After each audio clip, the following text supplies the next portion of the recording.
Hello, everyone, and welcome to The Contrarian. Today, we're honored to have with us the Minnesota State Attorney General, Keith Ellison. Mr. Ellison, thank you so much for joining us.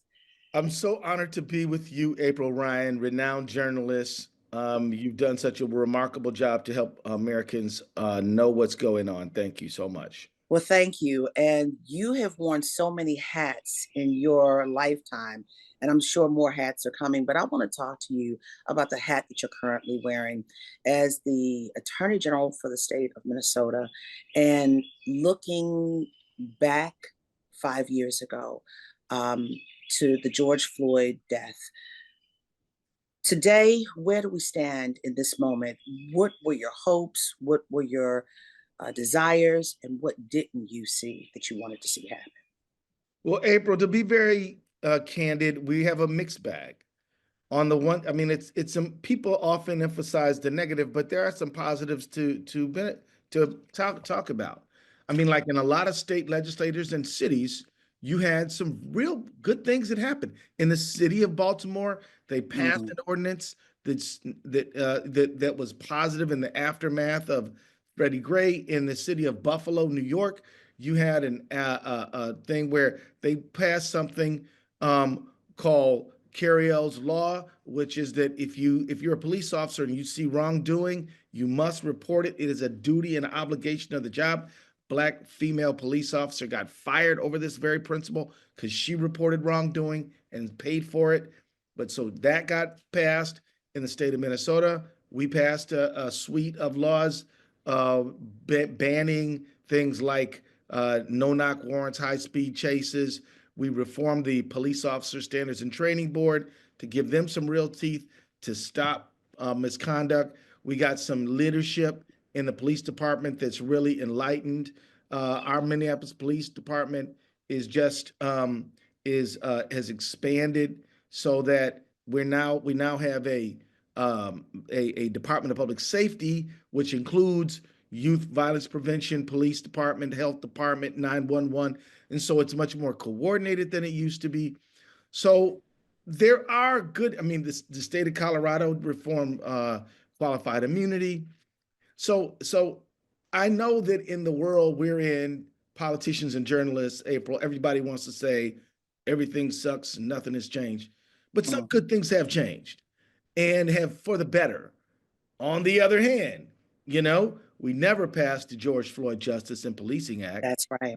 Number two, police involved deaths of civilians are actually up by about 100. It used to be a consistent 1,000. Now it's about 1,100, according to mapping, policing, which is a website that I think is credible and helpful to understand the issue. We also have Trump back, which is bad. Trump was in office when George Floyd was killed, and I would blame Trump for creating a negative environment for police community relations. Remember, it was him who said when the looting starts, the shooting starts. It was him Yeah. who got rid of all the consent decrees that were in place by the Obama administration, and Eric Yes. Holder was enforcing those. He said, we're not doing that anymore. He got rid of 21st century policing. He got rid of 21st century policing. He also, when he gave a commencement address to the Suffolk County Police Department, said, hey, whenever you're putting these criminals into the car, don't worry about them Yeah. hitting their head. Just let them Yeah. bust their head. Who cares? And then police chiefs were like, wait a minute, we're trying to do better, not worse, you know? And so he has been a negative influence on everything. And then, 1,200 criminals, ruffians attacked the Capitol, try to overturn a Democratic election, injure 100, your listeners need to hear this, 140 police officers, injure 140 police officers. One loses their vision. Several of them die afterwards. So he's no friend of law enforcement. He's not trying to improve police community relations. He doesn't care. He's proved it time and time and time again. He will try to put on a very thin veneer of being in favor of law enforcement. He's only enforcement in favor of law enforcement if it's going to hurt a minority person. He's okay with it. But if it's going to stop his mob from attacking the Capitol, he doesn't care nothing about law enforcement at all. Um, so I would say that it's a mixed bag. You know what I mean? I do want Yeah. people to look at the positives and the negatives. In our world, it's hard for some people to keep both those concepts in their mind. To them, it's either all bad or it's all good, but it's actually neither one. We've seen horrific cases involving Tyree Nichols. We saw him killed by those officers in Memphis. We saw the absolutely shocking murder of Sonia Massey, where Yeah. this cop bullies his way into her house. She says, "I rebuke you in the name of Jesus." He shoots her in the face. And then when his partner tries to render medical aid, he says, "Don't worry about that. She's gone." And so this is this. So is it? But you do have some really good people, citizens, lawyers, and a lot of police officers trying to make this a better situation. And you have some who are not. This goes to due process. Yeah, It's street corner justice versus going to the court of law. These people are dying. right. You said the numbers are up. And I remember, and I know you remember because you and I talked a lot at this time. I remember when Joe Biden was running for president. Yeah, And George Floyd was a major transition moment for him. he was. He was George, and what people don't remember or may not remember, and we're going to jog their memory a bit, the then president, before when he was running for office, when Joe Biden was running for office, he hinged his presidency really on justice for the Floyd family and for Right. Americans, Black Americans. And because this was such a transformational moment in the midst of COVID and the world protesting, you had someone who was in the running to be his vice president, Amy Klobuchar, remember that? Right. From Yeah, your home state, yeah, who said, look, you need to get a Black person. And he listened. Joe Biden listened. The top tier, Susan Rice, Karen Bass, Keisha Lance Bottoms, and Kamala Harris. And because of this transformational moment, George Floyd was not just a Black man being killed by police. He was a Black man who his daughter says changed the world. He yeah, changed the concept of the presidency and the vice presidency. His death did. And yeah. but due process is still an issue that we're talking about, sir. Talk to me about that. And street corner justice versus courtroom justice, due process. I mean, we're seeing that play out right now in the situation with the migrants just being picked up and shipped over to El Salvador, going to jail without being in a courtroom, getting a hearing, etc. Tell me what you think about this moment. And Well, that, it's clear that the moment we live in is one in which uh, the president is trying to attack due process of law, constitutional rule. He's attacking congressional authority. He's flouting judicial decision making. If you are an executive and you try to collapse power to write the laws, the legislature, into yourself, and you try to collapse the power to interpret the law, the judiciary, into yourself, what you're doing is constructing dictatorship. And that is clearly what is happening. And like all dictators, it's all about the grift, right? I mean, never doubt when you see a dictator, you're also looking at a grifter. So he's taking $400 million planes, taking $2 billion in Bitcoin, taking $1 billion in his in like a couple of golf courses out in the Gulf states. On his last trip, it was really not about American diplomacy. It was about grift for himself, and he set up is, golf oh my God. he set up golf courses in a few countries, had a Trump Tower thing going on, did deals for the plane, did deals for the Bitcoin, and brought a bunch of other cronies that, this Starlink thing got some deals out there too. And, and it's all about the grift. But understand that as he's grifting, people won't like it unless he distracts them with racism. And so, in his administration of the country, he's like anti DEI. He K-12 schools can't teach DEI. Law firms can't do it. Um, He's cutting the administrative state. He's getting rid of birthright citizenship with it, Yeah. which is an attack on the 14th Amendment.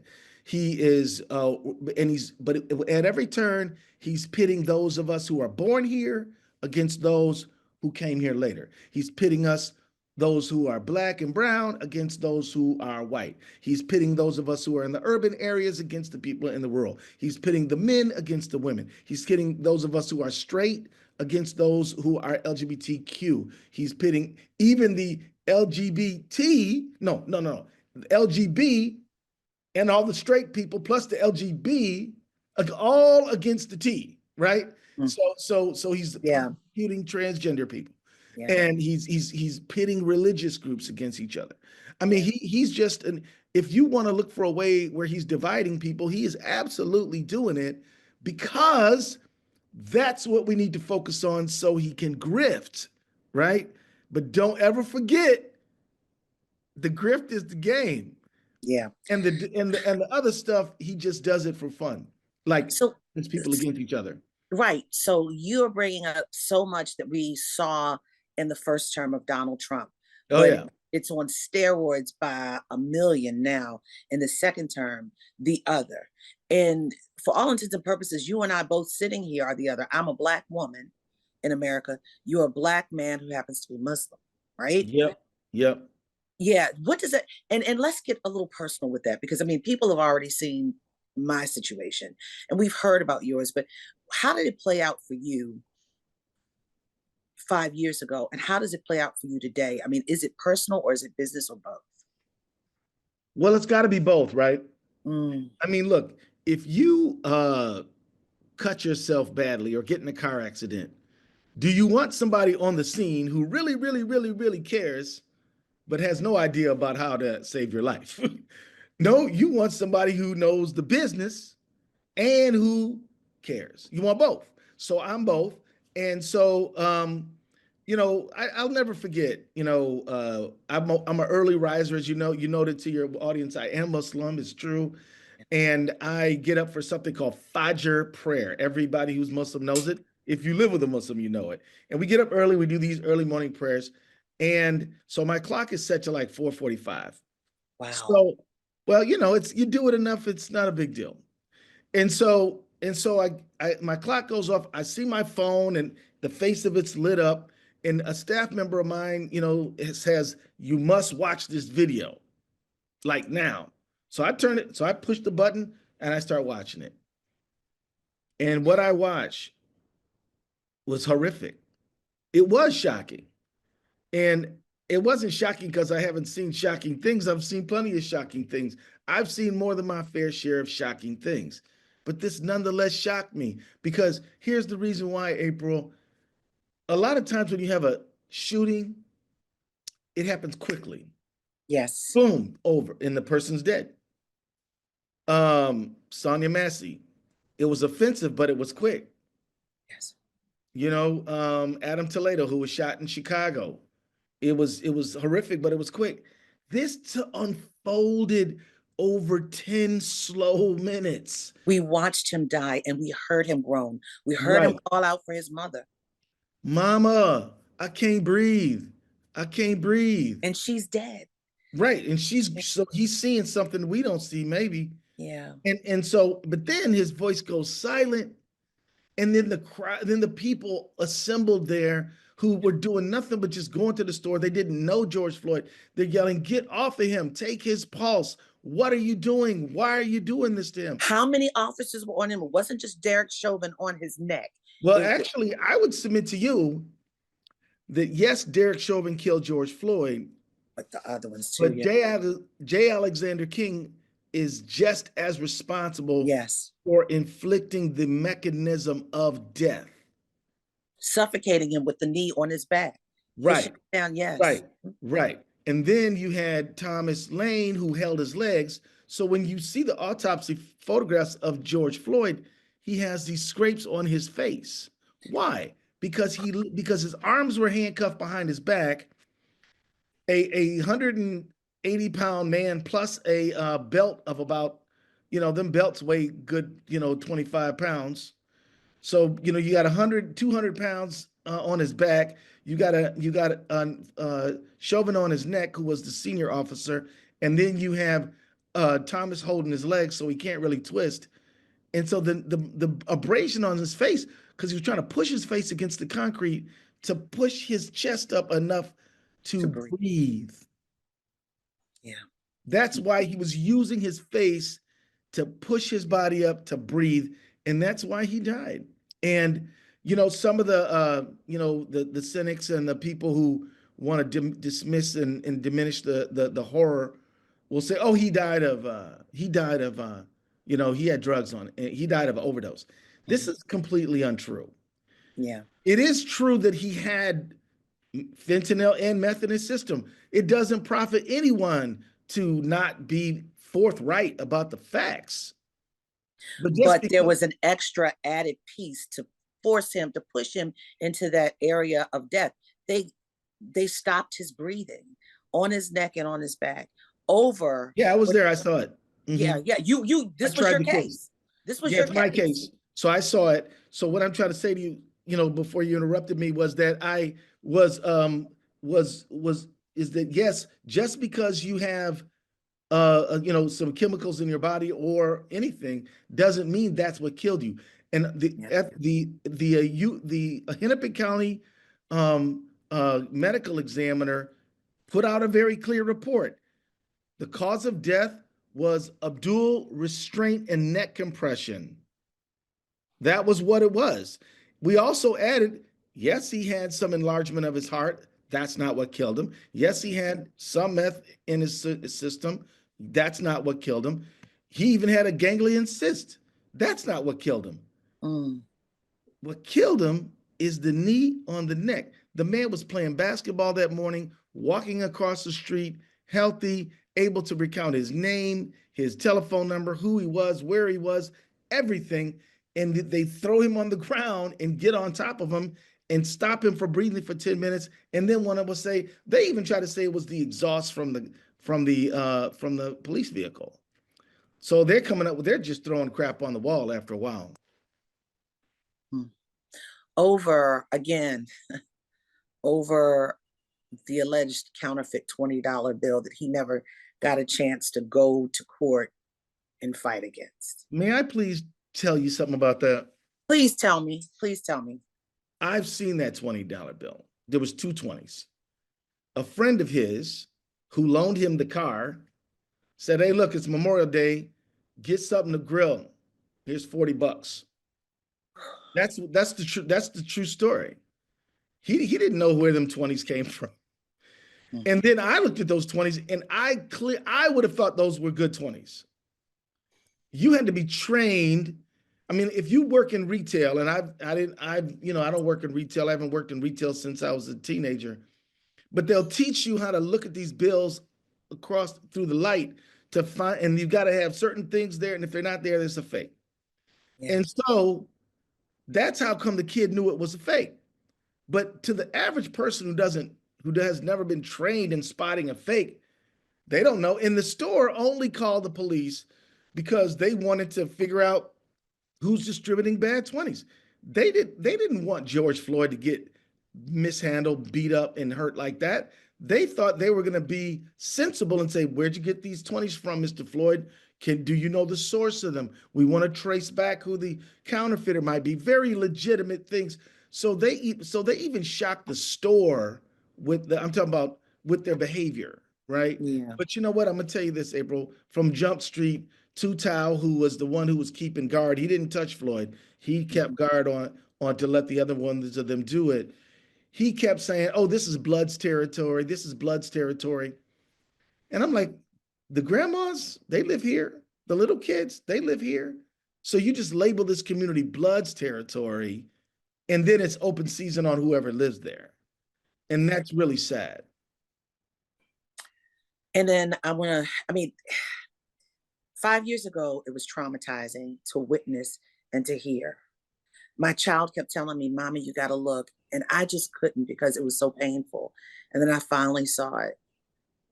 And it's just as traumatizing to hear it from you, the man who tried the case 5 years later. And with that said, police involved crime or police brutality is on the rise. We got to keep that in our head, because this is what the Minnesota State Attorney General just told us, Keith Ellison. Now, Well, here's what I said. The number of in custody deaths have gone up. okay, in So custody, I don't know if there's more police brutality or not. okay, Not everybody dies from, I do know that the deaths have increased according to sources. in custody deaths have increased. Right. Right. Well, and I don't mean in custody in terms of inside jails and prisons. I mean, once you're in custody, once you're under arrest. I'll say this: officer involved shootings have increased. Officer involved deaths have increased.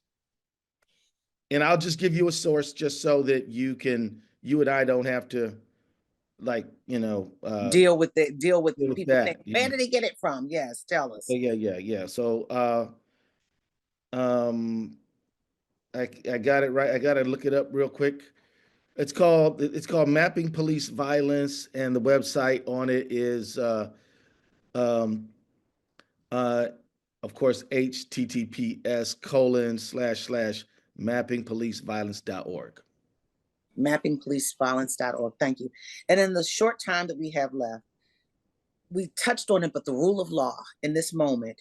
Yeah. Um, you just delivered, I heard, an amazing commencement address. And I believe you received an honorary doctorate too from Suffolk Law School. And the theme or the title of your address was How to Be a Good Lawyer. How do you be a good lawyer in a time when the rule of law is completely broken? Well, this is the question for the law school graduation, right? What Mm-hmm. you got to do if you're going to be a good lawyer is you have to be a guardian of the rule of law. You have to be a guardian of the Constitution. You have to stand up for core basic principles, and you have to do it even if it hurts.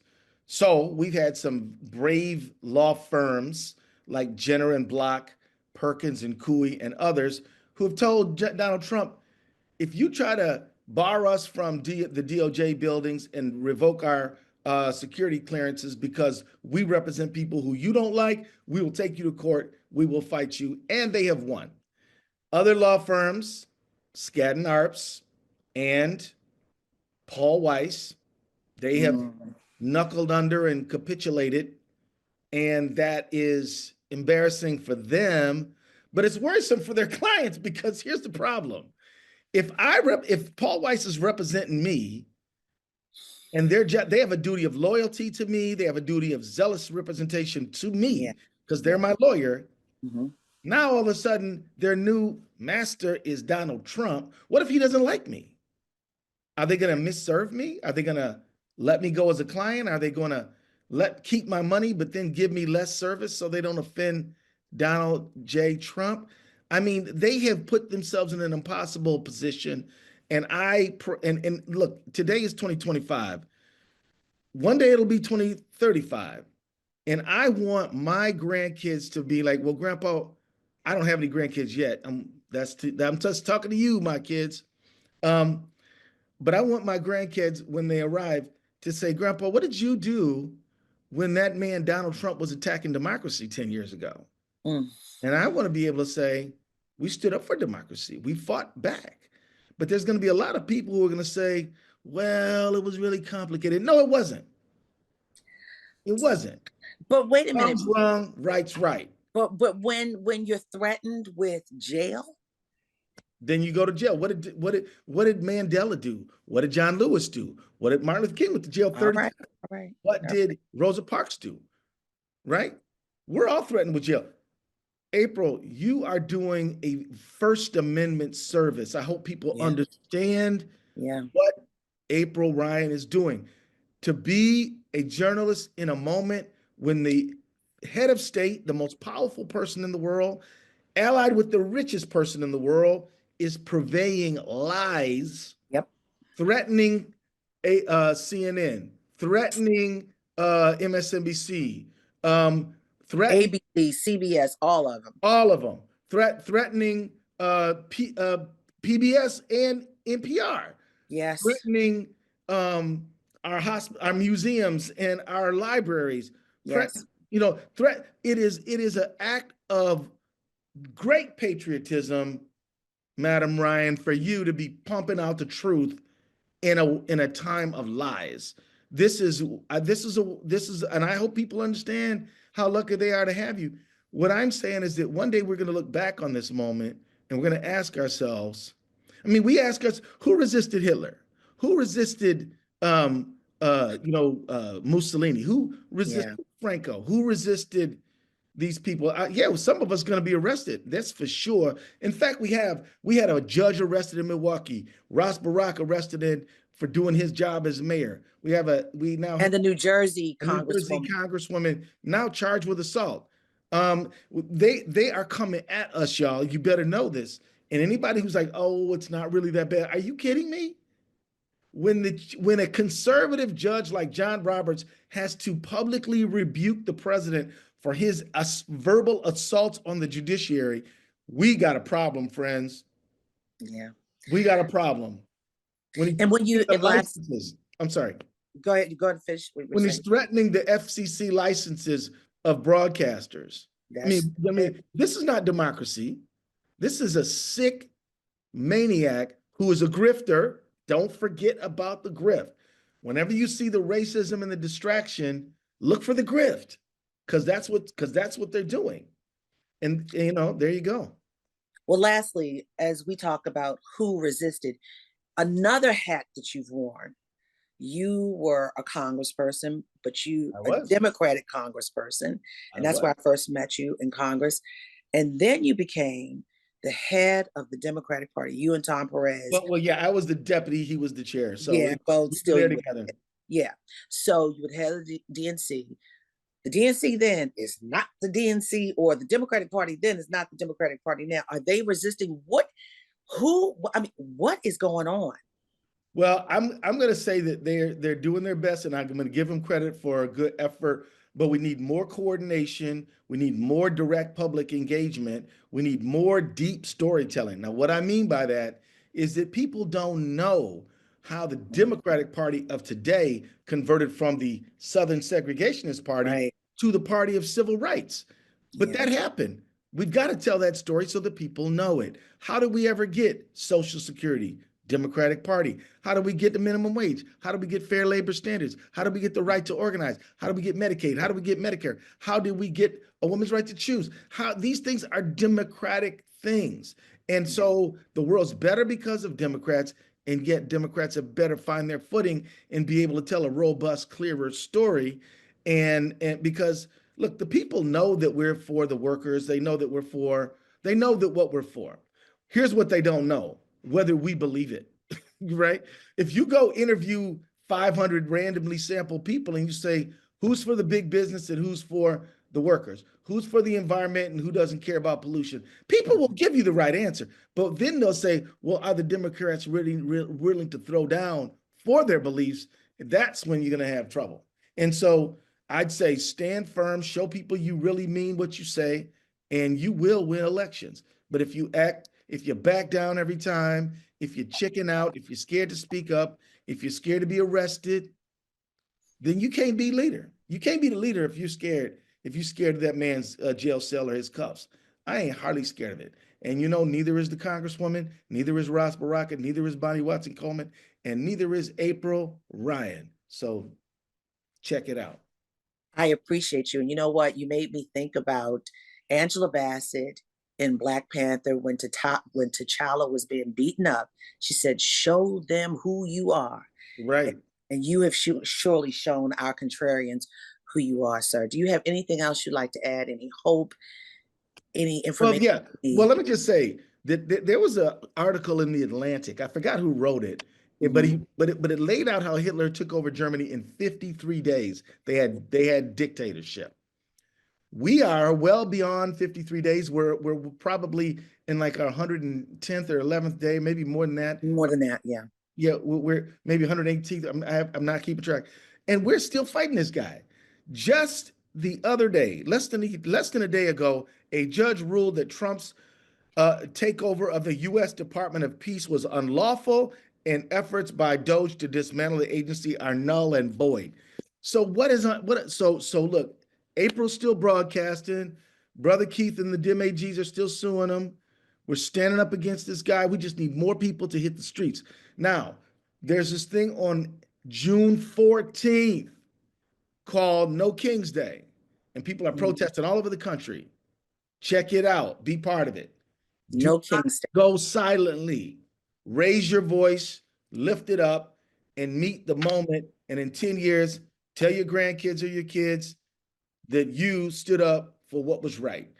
How great is it when the ancestors of John Lewis get to tell, when the descendants of John Lewis get to hear the stories about John Lewis? You be today's John Lewis if you're listening to this broadcast and figure out a way to do the right thing at the right time. Wow. Contrarians, you just heard from the great Keith Ellison, the state attorney general for Minnesota. And I want to thank you so much, Bless you. Attorney General. You really gave us something to chew on today, and you really made us think, particularly for people who happen to be the other in this moment of authoritarianism. I can't even say the word dictatorship, Right, right. authoritarianism, and whatever else you want to have. We thank you, and once again, contrarians, thank you so much for joining. I'm April Ryan with the Contrarian. Yes, you are. Bye bye.